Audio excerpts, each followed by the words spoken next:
পৰিস্থিতি বহুত ভয়ানক হৈ আছে।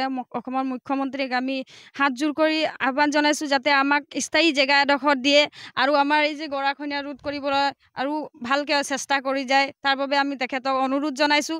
আমাৰ পৰিস্থিতি বহুতে বেয়া হৈ আছে কাৰণ এইখিনি এলেকা দেখিছে আপোনালোকে যিহেতু যেনেকুৱাকৈ খহি গৈছে। আজি হয়তো আমাৰ ৰাতিৰ ভিতৰতে ইয়াৰ পৰা যাবলগীয়া পৰিস্থিতি আহি পৰিব নেকি তেনেকুৱা হৈছে। ৰাতি আমাৰ টোপনি নহয়, ল'ৰা ছোৱালী লৈ বিৰাট বিপদত পৰিছোঁ। আমি অসমৰ মুখ্যমন্ত্ৰী সৰ্বানন্দ সোণোৱালকো আমি ৰিকুৱেষ্ট জনাইছোঁ যাতে তেখেতৰ নিজৰ গৃহভূমিখনক ৰক্ষা কৰক আৰু আমাক স্থায়ী জেগা এডোখৰ দিয়ক।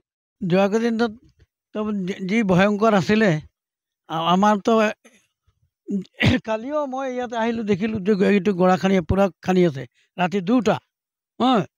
এতিয়া মই মানুহখিনিক কৈছোঁ মইতো মানে ৰাতি টোপনিয়ে নাযাওঁ।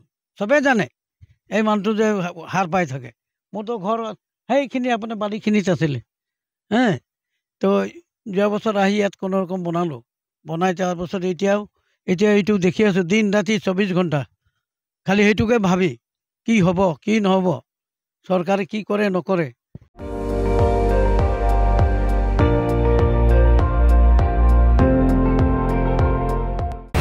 আপুনি চাই আছে ND24, সৰ্বশ্ৰেষ্ঠ নহয় সৰ্বোত্তমৰ দৌৰ।